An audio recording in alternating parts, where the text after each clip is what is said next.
What's up, everybody? Welcome back to Resource, Real Talk About Real Estate. I'm Gabe Pruitt. And I'm Jay Pitts. And I'm Jay Pitts. That was like your Batman voice. Well, I mean, we had a hiatus, unfortunately, due to a lost voice. Yes, it's good to have your voice back.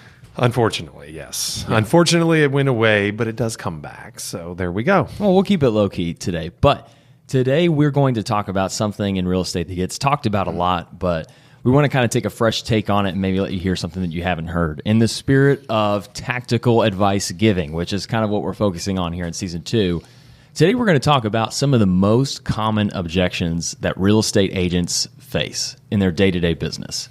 And as we say that, you probably think of a handful of them right off the bat, like, hey, will you cut your commission? There's some that everyone knows, but some of them maybe you don't think about as often and maybe need a good way to overcome or to challenge head on. So that's kind of what we're going to talk about today. Yeah, absolutely, Gabe. I mean, like we said, Season 2 is tactical.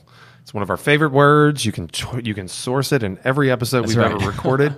But, you know, some of the feedback we've gotten is we've been slightly philosophical, which there's a place for that. Season 1. That's Season the place 1 is the place for it. So we're going to leave it there. We're going to touch on, you know, practical, tactical tips. Practical, tactical. I like that. Tactical, practical. I don't know which comes first. What do you think? Which comes first?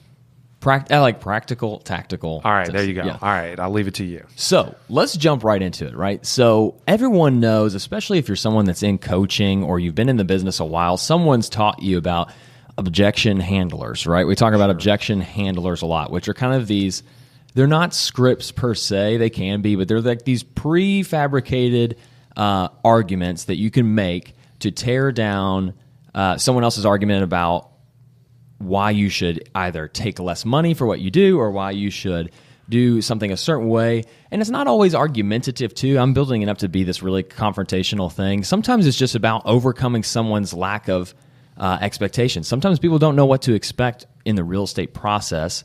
And there's certain ways to overcome preconceived notions about how the business works, right?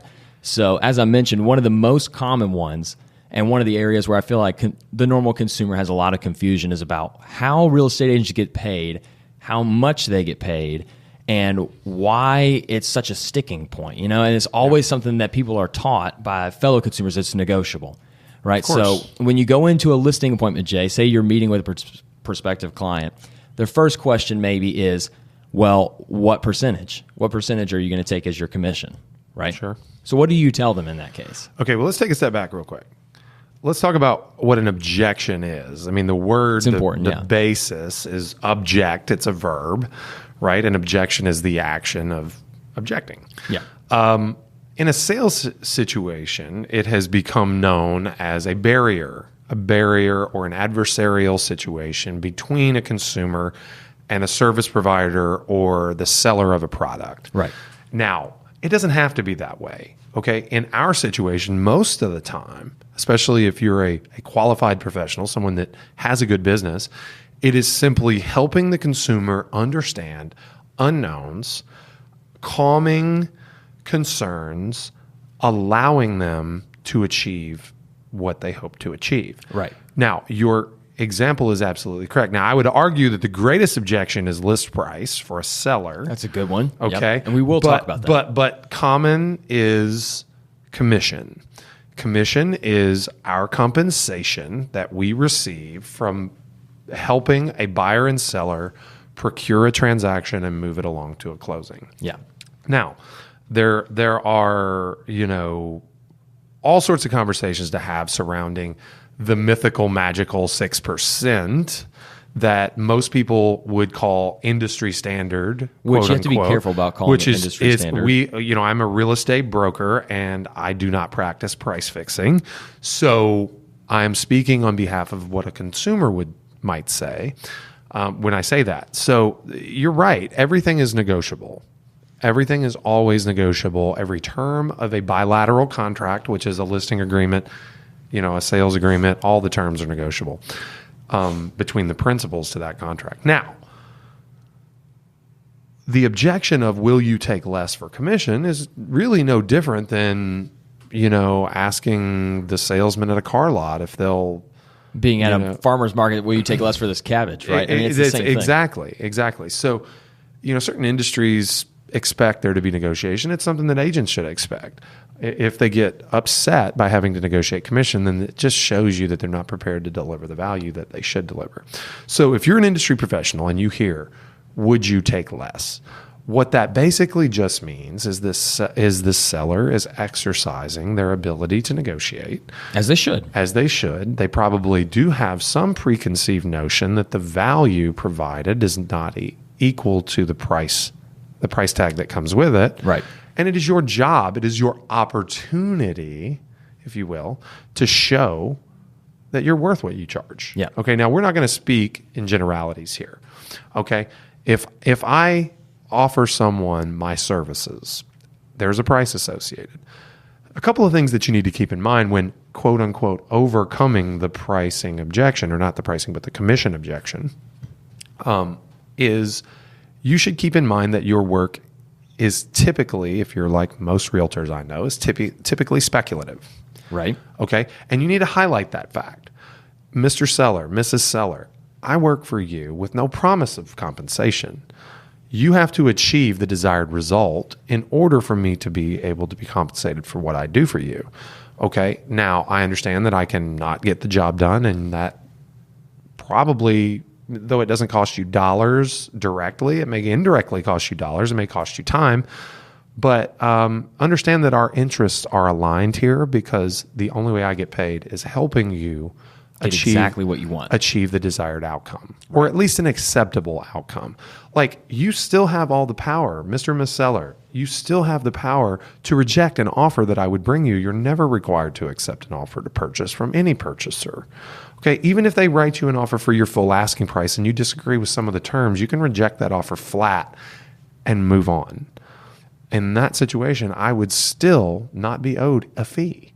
So really what you need to understand here is that I'm here to listen. I'm here to understand you, what you're hoping to accomplish, and deliver that outcome. Well, step number one. Jay, I can respect all of that, and I know it must be really scary for you having to work on a speculative basis, but we're planning to list our house for $200,000, and 6%, I mean, $12,000 is a lot of money. Don't you think you could still do all that for 10? You know, I appreciate that, and I understand why you would ask. You know, the single largest expense associated with selling is likely to be your real estate commission. Okay, and then there's a reason for that. It's because of the value of the service provided. Okay, I'll submit to you some statistics. Okay, according to the National Association of Realtors, for sale by owners, net on average 86% of original list price. Okay, that's a 14% delta. Okay. I'm asking for 6% in this case. That's the fee that I've quoted you for my fee. Now, for my compensation. Now, the difference between 6 and 14 is pretty substantial. So that's more than double. It's more than double. So what you need to understand is that the fee is commensurate with the service provided. I'm going to illustrate for you, or I have illustrated for you, all the things that I'm going to do to make sure that you don't sell for 86% of list price. Absolutely. And so it's brilliant what you just did here, right? We're talking about reframing these preconceived notions. The preconceived notion at a surface level is, if I work with an agent, I have to give away 6% of my proceeds. If I don't work with an agent, I keep 100% of my proceeds. Yeah. That's what it sounds like. But when you frame it this way, you're telling them, no, that's not it. There will be cost associated with getting your home sold. Do it with an expert. In this case, it's 6%. Do it on your own. All mistakes and warts along the way, it might be 14%. It's abundance or scarcity. Yeah. Okay, that's the difference. You have to turn it on its head. They're coming to you from a place of scarcity, and what you need to do is bring them to a place of abundance. Okay, you're not promised 100% of your list price ever. Mm-hmm. Okay, to achieve 94% net, okay, you have to have the best of the best representation. Okay, so in our example, Gabe, okay, or excuse me, an example that I can give you, in our market, our team, JT Pitts and Associates, averages 98% of list price at the time of contract. As opposed to this 86 you just quoted. Exactly. So 98% of your asking price is what we get you on average. The market bears closer to 96%. It's just slightly above 96%. It's roughly a 2% difference. Okay.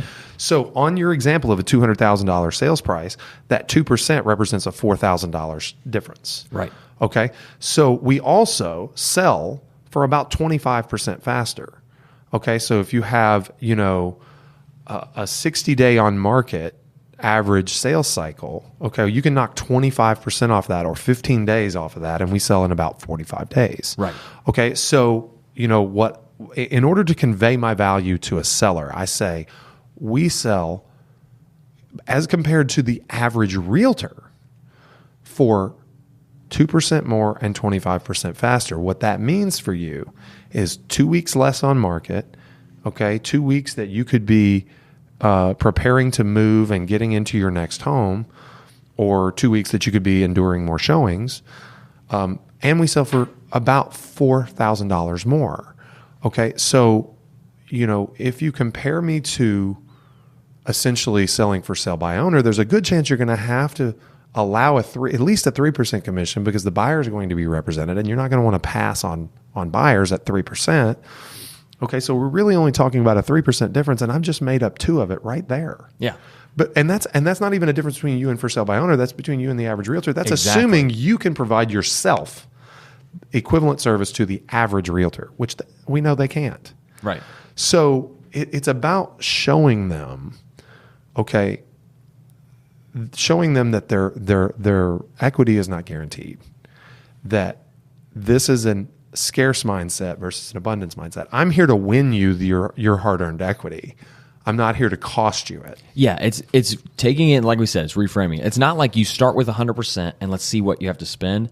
It's, I'm going to show you how I can get you 94%, as opposed to this path that'll get you 86, this path that'll get you X, Y, Z, and now you're showing value instead of defending your value, right? Now you're propping yourself up instead of defending why you think you should get paid to do your job. Yeah, absolutely. And that's unfortunate that most agents fall victim to being reactive and, emotional and driven by hurt feelings.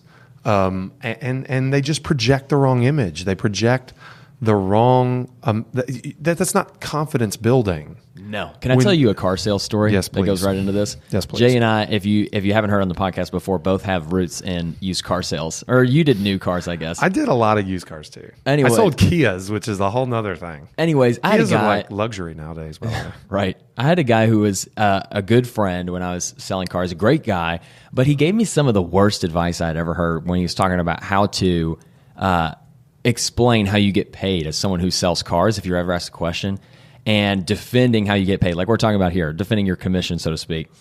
Because a savvy car buyer would say, well, how much are you getting paid on this? If you take some of this off, I'll take some of this off, et cetera.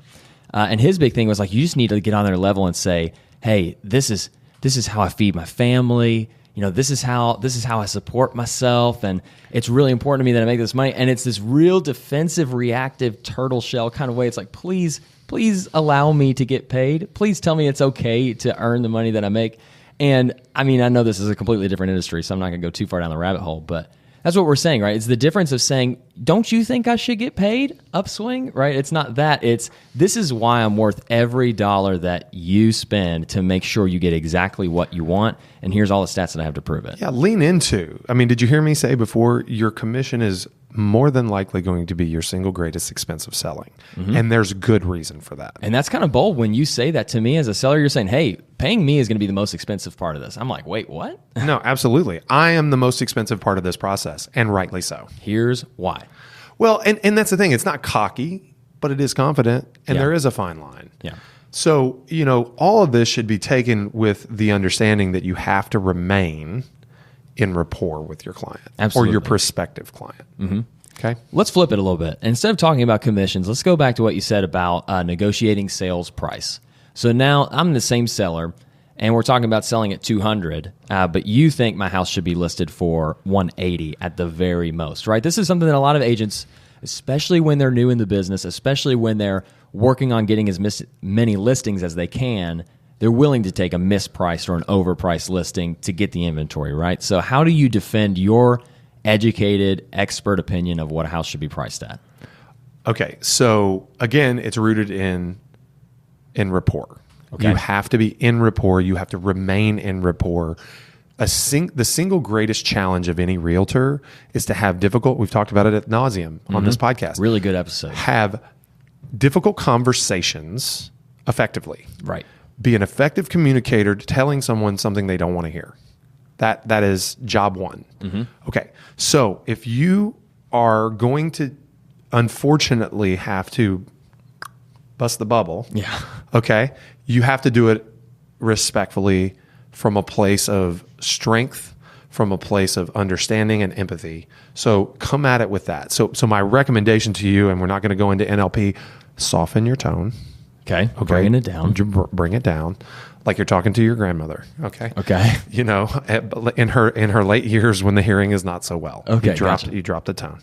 Okay. And then you say something to the effect of, look, Gabe, I totally understand where you're coming from. I really empathize, and I totally understand why you would want to get most out of this property as possible. You know, this is the home that your family's known. I understand the emotional attachment.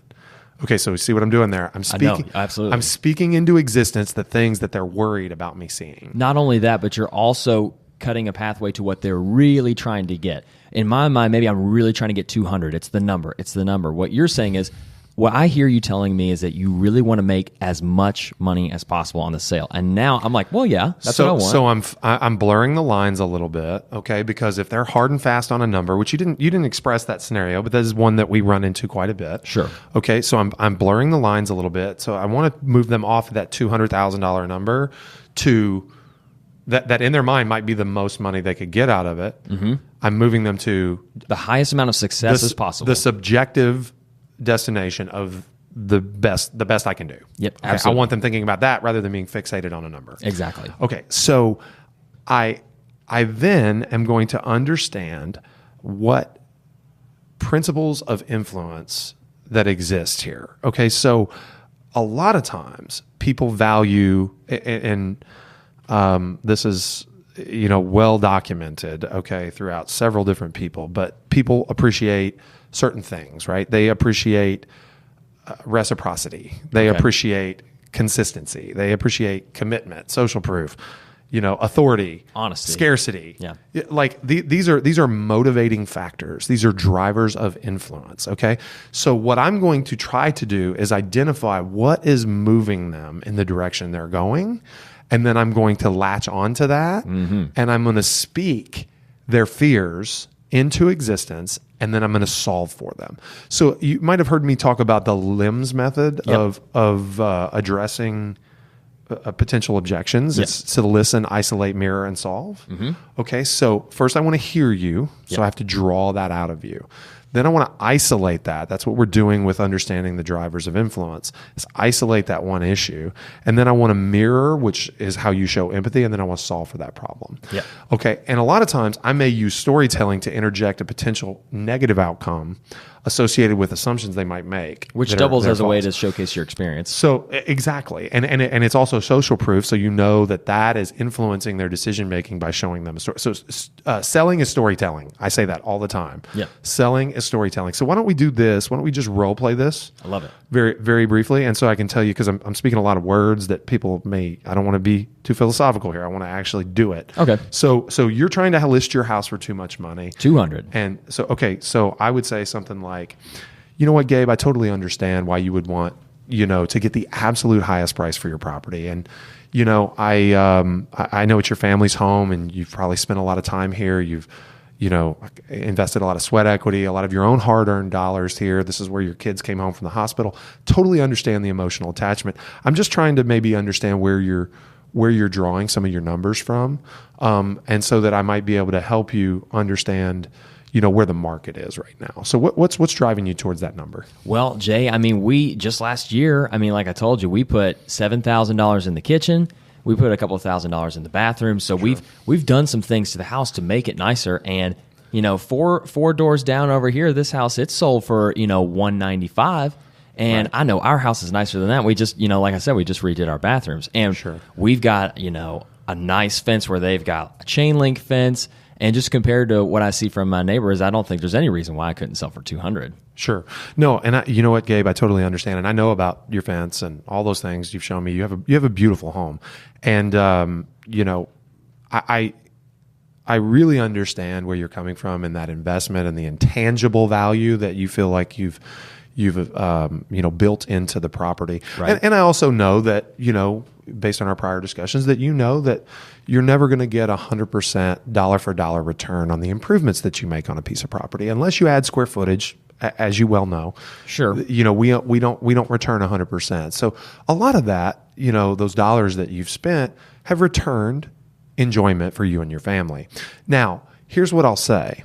The house down there did sell for $195, and I do believe, that you have some very real features about your home that improve upon those other ones. How on that particular sale, however, that home has about 150 more square feet. Okay. Which, when you understand the way value is calculated, it's really a lot of times based on size. Price per square foot is an imperfect method of valuation, and there are some pushes and pulls, but I need you to understand that one thing. And we're going to consider these other factors about these other comps that I brought with me here in just a second, and hopefully arrive at a price that's really that you and I can agree on. Now, one thing I want to talk to you about is I want to talk to you about the risks of improper pricing. Okay, so time out. Yeah. All right. Pause. So what have I done here? I've listened. Yep. I feel like you listened to everything that I said. You repeated a lot of it back to me to make sure that I knew that I was heard. Absolutely. You put yourself in the same shoes as I am. Say, we know.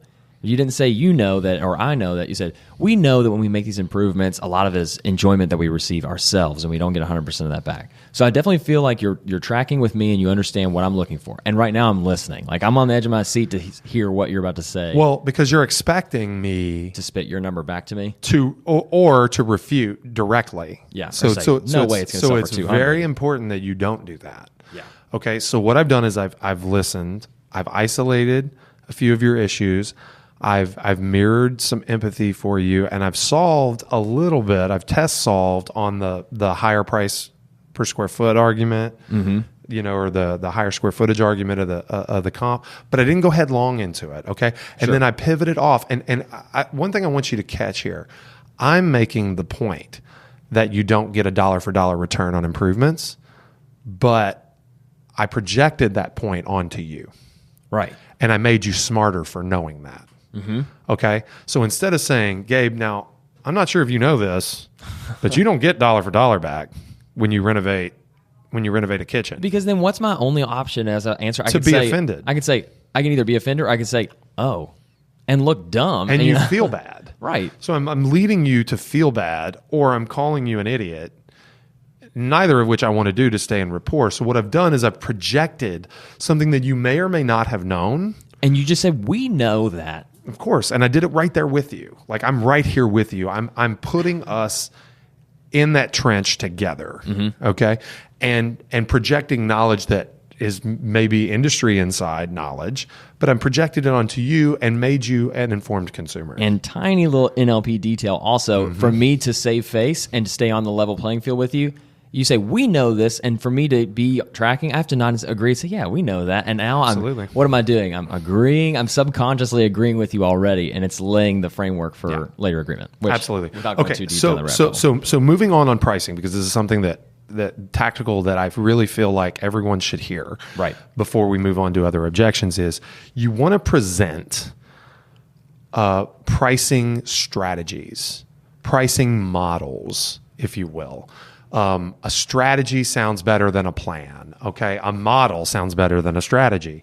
So you want to talk in such a way that you are the only one talking that way to this consumer. If they're interviewing others, you want them to feel that you have a leg up on your competition to the point that no one else spoke to them this way, okay?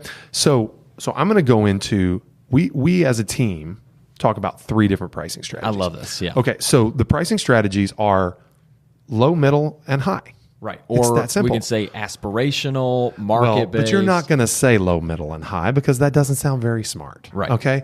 Low, middle, and high is names. the truth. The fancy names are event pricing, low. And I draw a comparison to an auction environment. Yeah, where you're making an event out of it. Where we're making an event out of the sale of your property that gets people excited and emotional and potentially bidding more than they wanted to. Multiple bidding, Multiple bids, a frenzy, excitement. Okay. So event pricing there is also, depending on your strategy and where you're going in relation to their expectations, like you may want to present it as event pricing. You may want to present it as market-based pricing, which is middle. Okay. But most often, I mean, I really can't see a situation where you would recommend what we call aspirational pricing. It's there specifically to be the dodo bird of the group. Exactly. Like you use this strategy when your seller tells you they want to list it 15% too high, and you basically let them down very easily by saying, I totally understand, again, why you would want to get as much as you can possibly get for this property. But what I'm here to help you understand is that particular pricing model we call aspirational pricing. Now, I'm not saying it won't happen, Gabe, but what I am saying is that it's unlikely. Okay. There may be that needle in a haystack buyer out there that falls in love with the breeze that you get that two doors down doesn't. Mm-hmm. Okay. And that perfectly aligns with your taste, your color, your choices, your choice of appliances, all your things, all the things that you did. These people that appreciate and want to pay top dollar for every choice you ever made with respect to presenting this property to the market. But here's what I'm going to tell you. If that person exists, there's not that many of them because everybody appreciates different things about a home. Okay, more than likely, we're going to land in a market-based or even an event pricing situation where when we price below market, we can drive interest and intensity to get a higher price later. It really depends, but it is the dodo bird. You don't do aspirational. It's a nice way of saying you don't overprice your house. And it's handy because you have an endless amount of examples of aspirational pricing failures at your fingertips. In minutes, you can pull up an example. Here's your neighbor down the street. Their property has been on the market for 91 days. And we can see they're on their third price reduction for where they listed an aspirational price. Very and then easy bam, to it's in illustrate. front of them. They can see very easy to illustrate.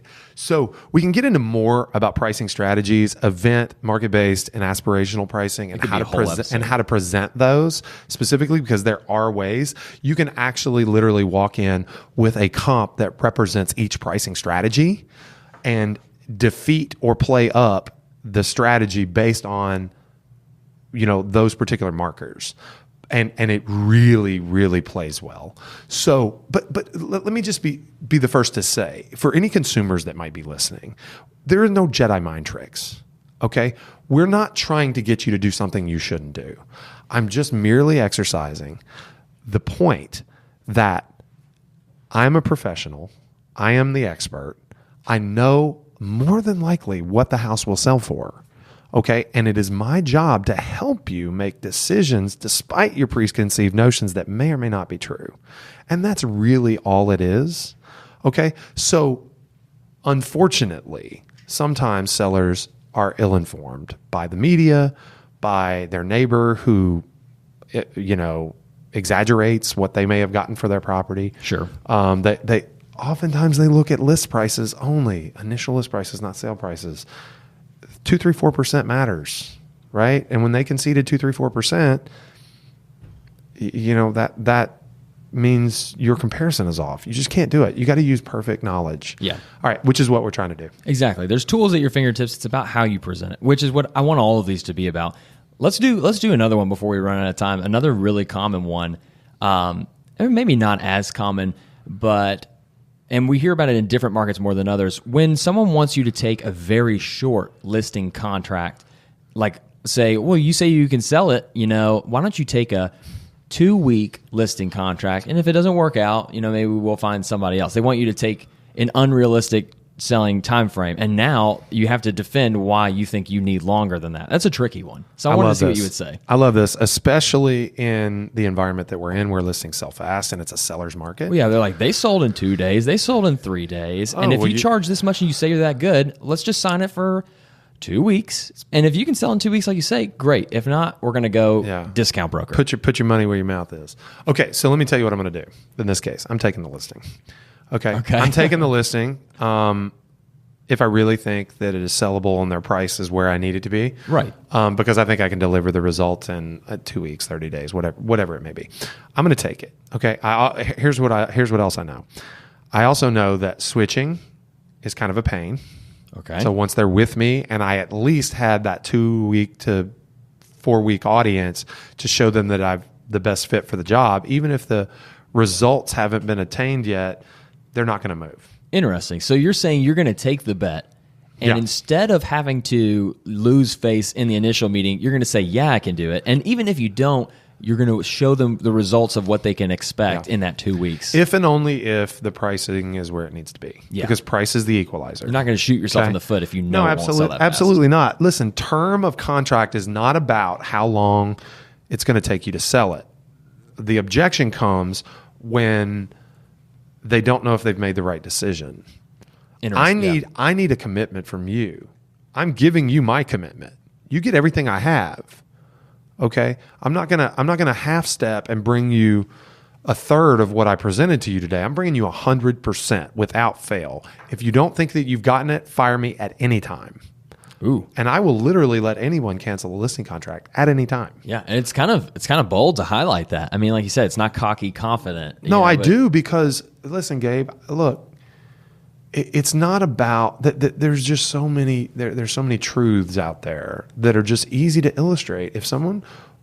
I need your commitment to let me do my job. Mm-hmm. I need your commitment and confidence. If the commitment or confidence is shaken or broken, there's a good chance that we're going to part ways, because it doesn't do me any good to hold you in a contract that you don't want to be in. Right? It does no one any good. Move on to someone that you feel good about working with. And that never happens. Right. I mean, to me, it never happens. It may happen to some agents, but it doesn't happen. If I let a listing go, it's because I wanted to. Okay. Now, I will say that most times I will probably take the bet, as you said. Sure. But it's really not a bet. It's like, do you want to hire me or not? Yeah. Okay. You know, I took a 3-month listing because I had a really aggressive type. You would remember this property. Yeah. I picked up a buyer that bought a really expensive home and had a nice listing behind it at an open house for this house. Okay. They did not sell in 3 months. I got my price close to where I wanted. In exchange for that, I got a 3-month listing agreement. Okay. And I took the bet, if you will. Sure. And they didn't renew after 3 months, and I was very frustrated. It was a poor time of year to be selling that type of property. And I had an offer with 5 days left on the listing agreement, and they sold it for the same price that I had an offer at, but they sold it 2 weeks after my listing expired. Right. So, which is really frustrating, okay? But I turned it into something, so that wasn't a loss completely. But that happens every once in a while. But that relationship was broken. I don't know that I would have wanted it back. Okay, yeah. And through no fault of my own, I think I got them. I did. I delivered an offer at what they eventually sold for, and I did it. And in a way, you really did deliver the results that within my contract period. Yeah, and they sold it for the same money 10 days later. Yeah, it's unfortunate. But no professional, no consumer can guarantee a good working relationship. Yeah. At the heart of this is what we're saying is there's no reason to go into a meeting already doubting yourself, because what are you expecting them to do? They're just going to doubt you even more. You're not going to go in there and say, well, maybe I can do it. And they're going to say, no, of course you can. That's not how it goes. You have to go in with the amount of confidence commensurate with the type of person that's going to deliver the results that you're promising. Dude, if you don't believe in yourself, nobody will. Exactly. Let me take really this simple. One more place before we finish. We're going to flip it. We talk mostly about sellers now. I do want to talk about buyer objections a little bit. A specific scenario comes to mind. You said something a moment ago where the objection about listing period is not really about listing period. It's about, is this the right person that we hired, right? Like, is this the person for the job? Talking to an agent in this office in the last week, heard a story about a buyer appointment that they went on where they're working with a very type A, high D kind of buyer who was very open about the fact that they're going to see properties with the listing agents only.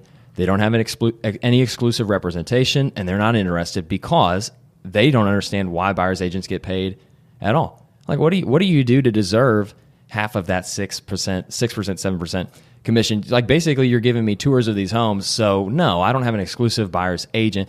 And this agent immediately is on their toes having to explain why they bring value to the equation, and they have to convince this person basically in this outing in order to get follow-up showings with this person. Like, this person has said, I'm not working exclusively with anyone because I don't get it. Like, I don't get what makes me need an exclusive buyer's agent. Now, spoiler alert, this agent on our team did manage to get repeat showings with this person, and it's a slow boil to get them to that place. But we workshopped it a little bit in the office. We're talking about what do you say to this person to convince them that you're valuable as a buyer's agent? Because we all know you can say, well, hey, Mr. and Mrs. Buyer, I don't get paid until you get exactly what you want. We're going back to what we said before, right? I work for free. I'm showing you these properties for free on the hope that once we both achieve this shared goal, I'm going to get paid. But sometimes, like with this person, that's not going to cut it. Like that's not what they're interested in. They don't even know where your value comes from at all. So why don't you go ahead and jump? Because I can see where you desperately want to say something, and I'll let you know what I said after that. I have. Can you see the physical? I can see the thoughts starting to come out of your pores. The physical manifestation that happens. Okay, so first and foremost, you need to understand that there are some consumers out there that just will simply not be helped. Sure. And the point is not that they don't see value. Well, I guess it is that they don't see value. They don't see value, but they haven't given anyone an opportunity to convey value. Exactly. Did they ask for this, or are you like? Because the way I can see this happening is, it's just very obvious. It reads all over their face. They're not ready to commit, but they're not going to go to the lengths of saying, well, you're not worth 3%. And I don't know that it was necessarily that confrontational, the conversation, but the way this person described it to me, it came up in conversation in their first meeting. It's like, well, I haven't committed to a buyer's agent because I don't really understand why I need one. You're like, okay, I don't understand, so what that's not necessarily, and that's what I was trying to drive at. Is this a jerk? Or is it just somebody that doesn't get it? Maybe like half and half. Well, I mean, clearly they're willing. Proud. They're proud because they're willing to buck the trend. Yeah. Like, I mean, what do? You get a realtor. Like that's a lot of people just accept that. Like, okay, if I'm buying a house, I need to talk to a realtor. Yeah. Okay, this person doesn't want to go that route, so they're skeptical at least. So what I will say is that. Here is my job as a buyer's representative. Here's why you should hire me to be your exclusive representative. Here is why you shouldn't even walk in a house without me present. Okay? Yeah. First and foremost, I'm here to listen and understand what you're trying to accomplish and advise you what may be reasonable and what may not, so that you don't unknowingly pursue an outcome that isn't for you, that isn't out there to be achieved. First and foremost, listen. Huge. Yeah. Okay. Yes, most of the properties for sale, 99.9% of them, are available on websites that you have access to. I am not the keeper of information with respect to what is available for sale anymore. That used to be like 30 years ago, but it's not anymore. Yeah. Okay. So yes, you can research your own properties. You can tell me which houses you'd like to see. You can look at the pictures and the maps, read all the school information and the, sex offender registry, and everything is out there for you. You don't need me to show you that. Okay. But what you do need is you need my experience. You don't transact real estate every day. I do. I own rental property. I own my own home. I bought my first house when I was 21 years old. I've been trading real estate every day since. Okay. Before that, and this isn't true for everybody, but before that, I grew up in a real estate family. Okay. I grew up at closing tables and on job sites and painting apartments and being around houses and apartments and real estate, transactions, closings, the ins and outs, ups and downs. I know it all. There's nothing I've not seen. And I've been as active as anyone in this city for the last decade. Yeah. Okay. No one has done more business in this town than me. Okay. On residential real estate. Now, what does that mean to you? And I'm being a little aggressive, Gabe, so I'm not going to. I love it. Just whatever. I know. This is good for show. Yeah. This is not exactly, for our listeners, this is not exactly how it's going to go face to face. Unless it's like a type A who is like. We've talked about the people who want to. Yeah. Not necessarily butt heads. This is like. They want to see what you got. There may be a this is not. Has nothing to do with male or female, but there may be a bro out there that's like test me, bro. You know what I'm saying? Like that guy. Like, come at me, bro. Like this is the come at me, bro answer. Okay. So I'm saying, look, no one is more active than me. I've literally sold more than 2,500 homes in my career. Okay. I flip houses. I renovate houses. I built houses. I've auctioned houses. I've managed houses. I rent houses. I've sold tons of houses. I market houses. I teach people to market and sell houses.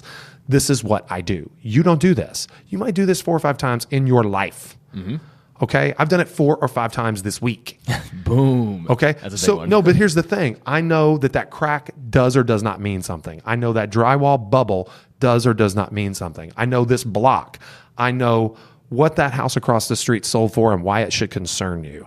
I know that you should buy in this zip code versus that zip code because you're going to get an extra 2 points in appreciation this year. I know all those things that you do not know. Yeah. Okay. So guess what?